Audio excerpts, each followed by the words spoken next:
Bienvenue dans une plongée au cœur d'un scandale qui secoue l'industrie musicale. Dans cette vidéo, nous explorons les allégations explosives de Rymir Satterthwaite, qui affirme depuis plus de 10 ans que Jay-Z est son père.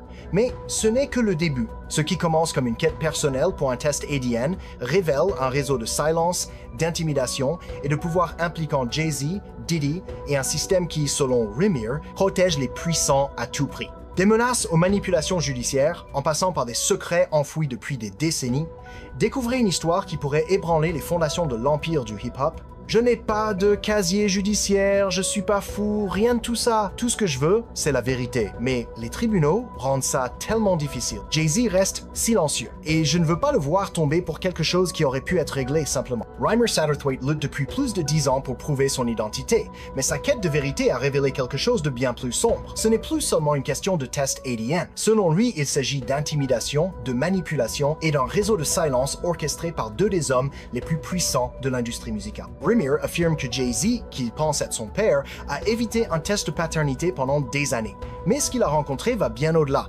Des menaces de l'entourage de Diddy, des pressions pour abandonner, et un système judiciaire qu'il juge biaisé dès le départ.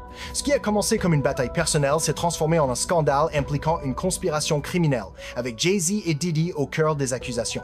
Rymir affirme avoir été approché à plusieurs reprises par les proches de Diddy, non pour négocier, mais pour le menacer. Arrête de fouiller, laisse Jay-Z tranquille, abandonne l'affaire. Il a refusé et prétend maintenant exposer une confrérie du silence, une alliance entre Jay-Z et Diddy basée sur la peur, le crime et la protection mutuelle. En public, il trinquait lors de somptueuses fêtes, se présentant comme des frères et des stratèges. Mais en coulisses, Rymir décrit une organisation fonctionnant comme un syndicat, étouffant les voix pour garder des secrets enfouis. Il allègue que Jay-Z ne se contente pas de regarder Diddy sombrer dans ses problèmes judiciaires. Il tirerait les ficelles en finançant ses avocats, en intimidant les témoins et en muselant les critiques, tout en restant irréprochable aux yeux du public. C'est pas de l'amitié, c'est une stratégie. Rymir affirme que Jay-Z a esquivé la question de la paternité avec une précision calculée. En 2010, quand la mère de Rymir, Wanda, a tenté d'obtenir un test ADN, l'affaire a été rejetée pour des raisons techniques et retardée par des tactiques qu'il qualifie de frauduleuses. Une avocate de Jay-Z a même affirmé qu'il ne possédait pas de propriété dans le New Jersey, ce qui s'est avéré faux.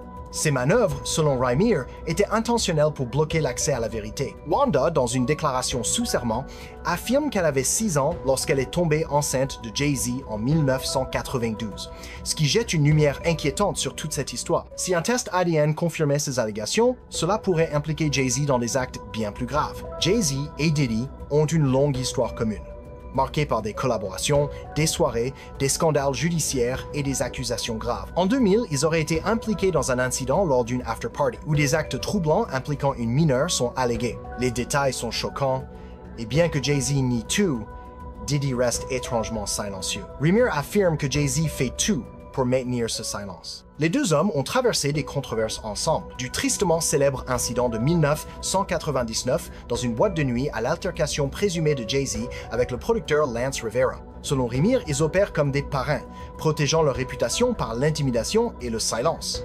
Rymir ne se bat pas seulement pour lui-même. Il dit vouloir exposer un système qui repose sur l'exploitation, où les puissants se protègent mutuellement pendant que les autres sont écrasés. Il parle de dossiers scellés, de sanctions mystérieuses et de menaces en coulisses. Il accuse même les tribunaux de tenter d'étouffer sa voix, mais il refuse d'abandonner, déterminé à faire tomber ce qu'il appelle un empire bâti sur des mensonges.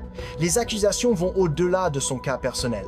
Une femme affirme avoir été agressée à 13 ans par Jay-Z et Diddy lors d'une de ces soirées blanches légendaires des années 2000. Ces fêtes, apparemment glamour, cachaient selon certains témoignages des activités troubles une fois les caméras parties. Des invités décrivent des adolescentes présentes, nerveuses, dans un environnement sans règles. Bien que le FBI se soit intéressé aux listes d'invités, aucune inculpation n'a encore été prononcée. Cependant, les murmures d'employés, de stylistes et de gardes du corps alimentent les soupçons. Un autre élément troublant concerne Aaliyah, liée à Jay-Z et Diddy avant sa mort tragique en 2001. Certains murmurent qu'elle détenait des secrets sur leur cercle et sa disparition soudaine a soulevé des questions. Était-ce un accident ou quelque chose de plus calculé? Sa mort a coïncidé avec l'ascension de Beyoncé, protégée de Jay-Z, ce qui alimente les théories conspirationnistes. Bien que ces spéculations soient difficiles à prouver, elles soulignent une industrie où le silence semble être une règle d'or.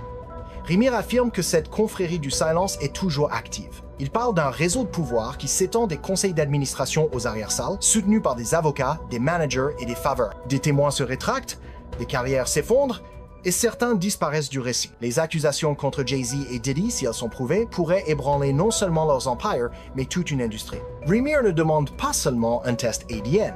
Il met en lumière un système qui, selon lui, prospère sur la peur et l'exploitation. Cette affaire pourrait être le début d'une révélation majeure ou une autre histoire étouffée par le système. Rimir reste déterminé, mais il sait que la machine qu'il affronte gagne rarement par hasard. La question demeure, cette confrérie du silence peut-elle être brisée ou les puissants continueront-ils à dicter la vérité?